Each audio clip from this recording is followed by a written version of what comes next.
Tonight, cracking down on anti-Semitism.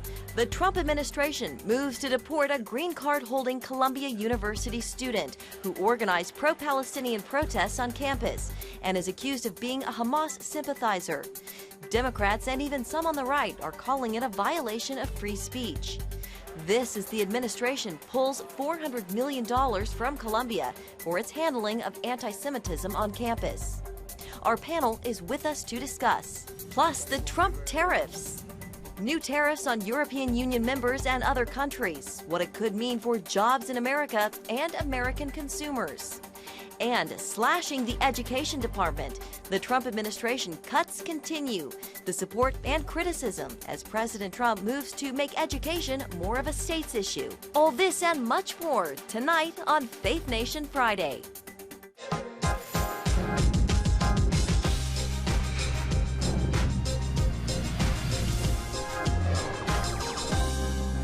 Hi everyone, and thanks for joining us for Faith Nation this Friday night. I'm Jenna Browder.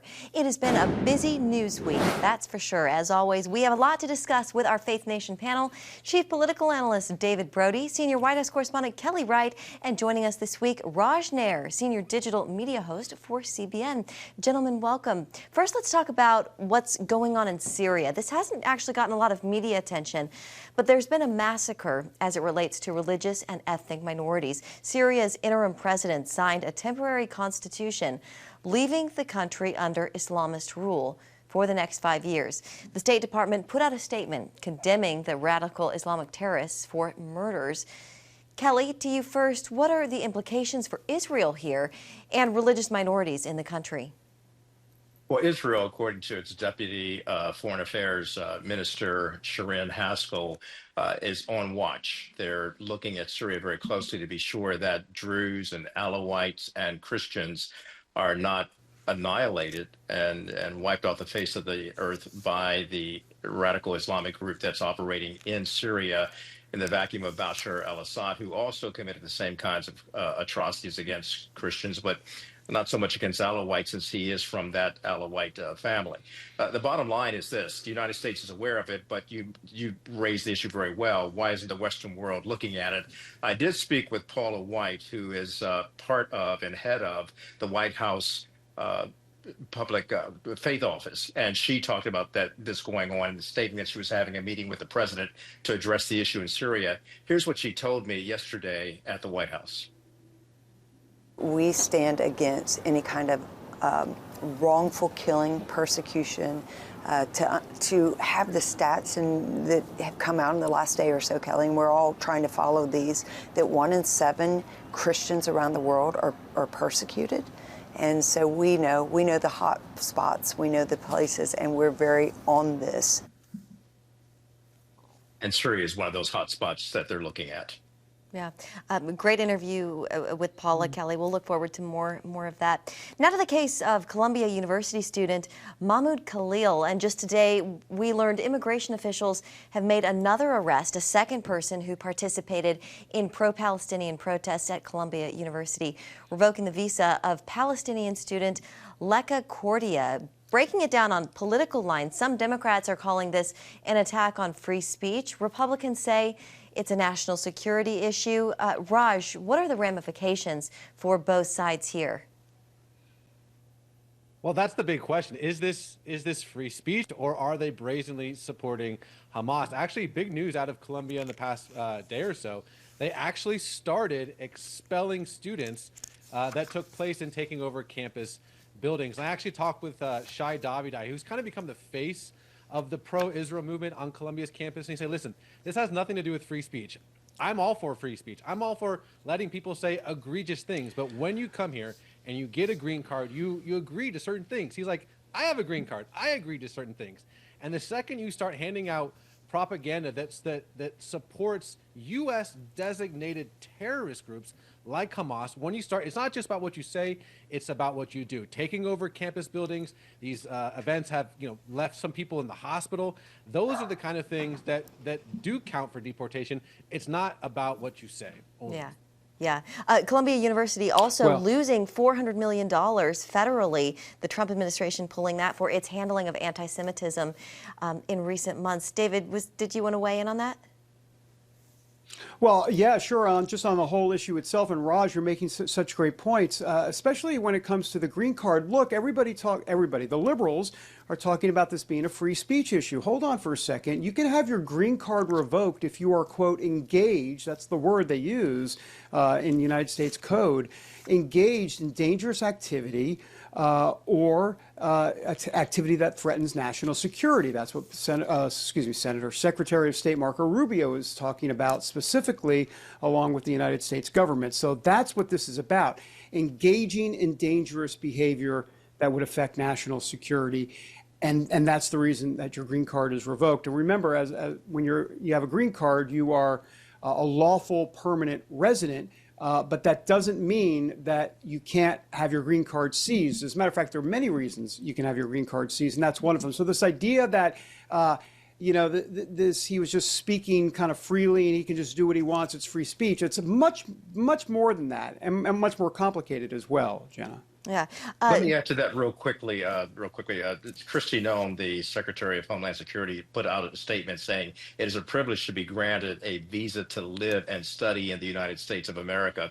When you advocate for violence and terrorism, that privilege should be revoked and you should not be in this country. And that's exactly what they're looking at. Okay, gentlemen, thank you. We are going to keep this conversation going after the break. We'll talk about the rise of anti-Semitism on the right. Who is behind it and where is it going? We'll be right back. And welcome back. David and Raj picking back up with the two of you. Let's talk about anti-Semitism now. We know that it's a growing problem worldwide, and it's not a new problem, sadly. We're seeing it rise on the political right in this country. Raj, you've done some reporting on this. What is it about the current tenor and narrative that sticks out to you? I almost couldn't believe this when I first started seeing this happen. To see, it just shows you that no one's immune from this demonic evil of anti-Semitism. And I don't want to name names, I don't want to sling arrows, but you have to just look at some of the videos that people like Candace Owens is putting out. But I think the canary in the coal mine is something that Tucker Carlson has been doing, which has been really talking about the Christian persecution, or at least platforming people who talk about the Christian persecution in Israel, without mentioning the Christian persecution in Nigeria, in Syria, in Iran, in China, in North Korea, in Iraq, in Sudan, and it's just absurd. No mention of there's so many details that are just being totally overlooked, and this singling out of the Jewish state is not new, unfortunately. When I first got involved in the Israel space, I always thought, oh, is it Christians? We're the people that support Israel. But historically, that hasn't always been the case. In fact, if you talk to a lot of Jewish people, they're kind of weary of Christian support for Israel, because it's like, yo, for centuries, you were the guys that were persecuting us. Now all of a sudden you're our friends. They saw the cross as a sign of persecution, and they see the Holocaust and Russian pogroms and Spanish Inquisition happening in Christian countries, in the Crusades as Christian countries. So their guard is up. And so now to see this whole thing coming back, where now conservative, quote unquote Christian commentators are taking part of this anti-Semitism, it's really sad for me to see. Yeah, David, what are you saying? Well, yeah, go ahead. Yeah, so Raj, you're making so many great points, and you mentioned in air quote Christian commentators, and that's the problem, is that whether it be in Israel or other places, they see these quote Christian commentators and they think, whoa, what, are all Christians thinking this? No, newsflash to the world, not all Christians are thinking that. These are let's be honest, and I'm sorry to say this, but this is the crazed, far right wing in America. That is just not true. And here's the kind of the Dr. Phil aspect of it. Okay, so what the far right are in this country and across the world, they're anarchists at their core. They're rebel rousers. They're very anti-establishment. So if you have the far left, which is the same way, think about the circle, right? The far left is over here. The far right is over here. Well, what happens here? Oh, they meet kind of close to the middle. The far left anarchists, the far right anarchists, and that's exactly where they both are. And I think that's important to understand here, because this is a real big problem, and we've really got to get a handle on it.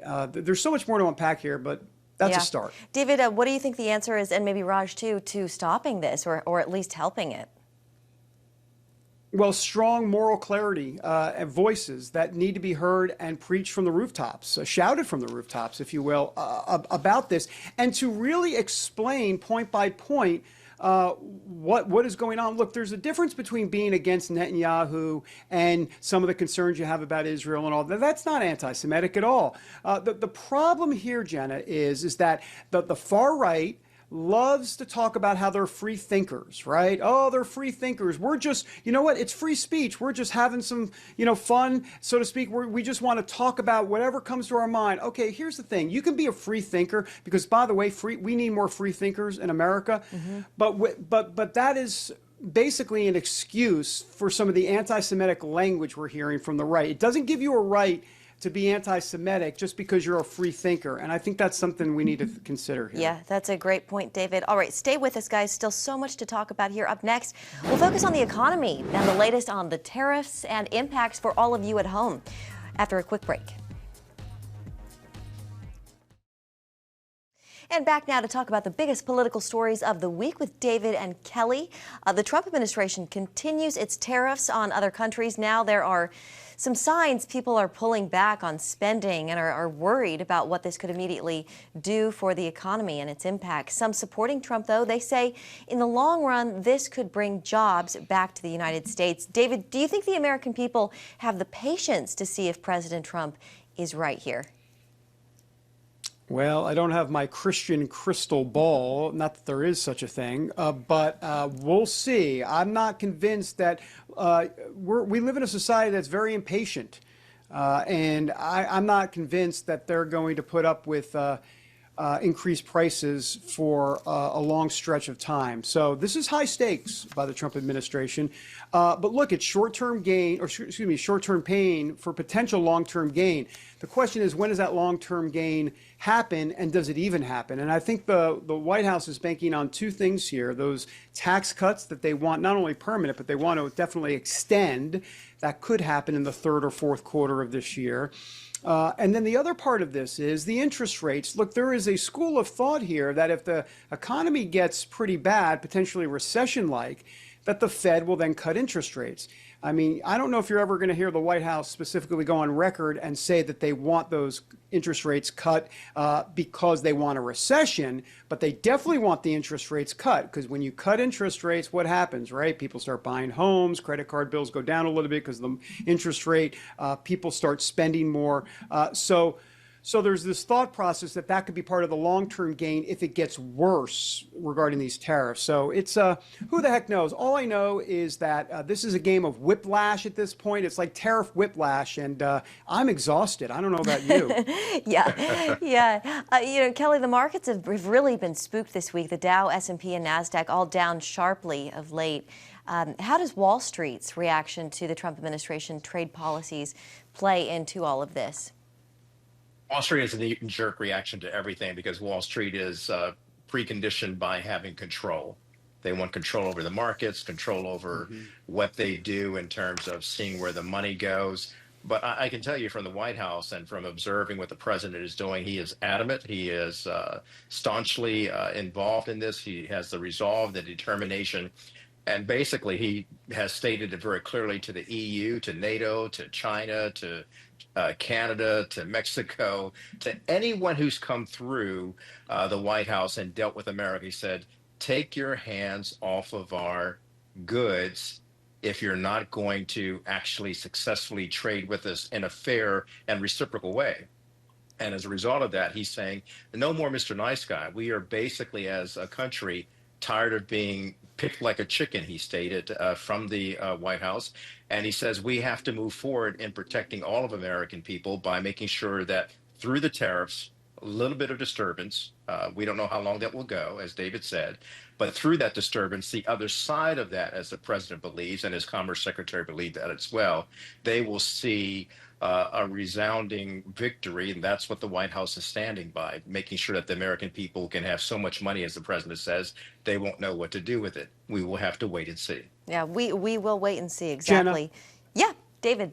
Just a quick addendum, if I could. The way the White House probably sees it is my GDP is bigger than your GDP. In other words, Trump understands the card he can play here. because Canada and Mexico, they can't play this game for very long, whatever very long means exactly. The United States can stick it out a little bit more. So I think that's part of the calculus here as well, that Canada, Mexico, and others will eventually cave, but the United States is the big bad, not monster on the block, but the big bad, not bad guy, but the big guy on the block. Let me just get rid of the word bad. You know what I'm trying to say. Yeah, David, exactly. We saw that with Canada this week, back off immediately from some of the tariffs. Okay, on another topic, a judge ruled this week that thousands of fired federal workers must be reinstated by next week, saying they were unlawfully terminated. The White House is appealing that decision. David, will that happen? And what does this mean for further layoffs that could come? Well, if it's Donald Trump, President Trump, it'll end up in court. I mean, he spent like, what, 62% of his life in court, so that doesn't surprise me at all. I think this goes to the larger issue of the federal judiciary. You know, the Trump administration is fighting a legacy media. They're fighting the Democrats, and to a certain extent, they're fighting some judges around the country. Remember, it's important here to understand that where these cases are actually filed means a great deal, because obviously you're going to get a better shake if you're a liberal filing it in certain federal and district courts that are going to be more susceptible or more agreeable to your point of view. So I think that's part of the game here as well. Yeah. Kelly, you want to weigh in on that? This is the president and his administration is one that will fight against those types of legal practices coming against them. They have not used the word lawfare yet, but they have stated that they will fight because they believe that the president, who is the executive and runs executive the division, should have the right to fire at will who he believes is not necessary for that job. He wants to cut out waste. He wants to cut down the federal government. It's bloated. There's too much bureaucracy, and some people will lose their jobs. It may not be done in a compassionate way. Many people want it done with a scalpel, not a sledgehammer. I think he's working towards that. I think he's hearing from people who are in his ear saying, pump the brakes, let's use a scalpel and be softer, kinder, gentler. Let's see what happens. But with these types of court rulings, he will definitely fight that in court. Yeah. All right. Still to come, guys. Cuts to the Department of Education slashed in half this week. Our panel will discuss what it means for students and teachers after the break. I do believe we exist for a reason. I think there's always room for improvement, but I'm afraid that the dollars that schools and districts have been relying on are going to just not be there. And it's one thing to phase out resources. It's another thing to cut them off just without a plan. And that was a former career Department of Education worker. We learned this week the department was cut in half. President Trump says his dream is to make education more of a state's issue. Kelly, with that in mind, what do we know so far about how these cuts will impact students and teachers directly? And there seems to be particular concern when it comes to special education and civil rights enforcement. So ultimately, all those questions that you just asked have to be answered by what will take place when the president begins to continue to dismantle the Department of Education. The one thing is clear, he is stating to those who voted him in office, many of those voters had some problems with education on its surface because it really disenfranchised parents from being involved in their students and their children's education. The president saw that. The president believes that school choice will remain intact, but he believes that education overall in America is that we're paying so many billions and billions of dollars for a quality education, yet we rank among the lowest in terms of our student academic achievements throughout the world. The president sees that. He knows it's that as being waste, not only for our monetary value, but for our future and our growth as a people who are intelligent and can make great things and do great things. Look for this to be a fight that will continue. Yeah. David, you know, Republicans will say that a lot of these dollars really go to teachers' unions and are used more politically than for education. And on top of that, a lot of school funding, it already is at the state level. Your take? Well, they're right on both accounts. Let's also remember here that I think what you're going to see is two things. One, liberals, Democrats will start to complain quite a bit about programs like Head Start, special ed, school lunch programs, a lot of these different things that are going to be, quote, cut. But I think what is important to keep in mind here, and we're going to see how it all rolls out, I think a lot of these programs are going to be streamlined into other agencies. School lunches maybe over at HHS, Head Start, and special ed in different sorts of agencies. So this idea that they're going to get cut, no, I think what you're going to find is that that's just going to go to different agencies and there will be a streamlining process. And at this point, I'll be honest with you, at this point, you can't get rid of the Department of Education because it's going to take an act of Congress, literally an act of Congress, to do it since it came into fruition in 1979. But at this rate, it could literally be Linda McMahon twiddling her thumbs at a desk. It could be just like one person left at the DOA, the way they're going. Yeah. Okay, I want to move on as we wrap up. Let's talk about what's going on inside the Democratic Party. David, we went from Republicans calling the potential government shutdown the Schumer shutdown to Senator Schumer then being one of the Democrats saying he'll cross the aisle to support the Republican spending bill. Multiple reports of infighting in the party. You've done some reporting on this. What are you hearing, David? No strategy whatsoever. There's no strategy. Look, Trump's got a mandate and they don't know what to do about it. And part of the problem here is that he's not just a Republican president, he's a Trump-publican. He's a populist. He's someone that has changed the ideological divisions and the makeup, if you will, of the Republican Party to a more of a blue-collar populist party. Well, that used to be the Democrats' calling card, but that card is now gone. So this idea that the Democrats are going to go back to a playbook from Bill Clinton, that's off the table at this point because those voters are in essence leaving the Democratic Party, have left the Democratic Party.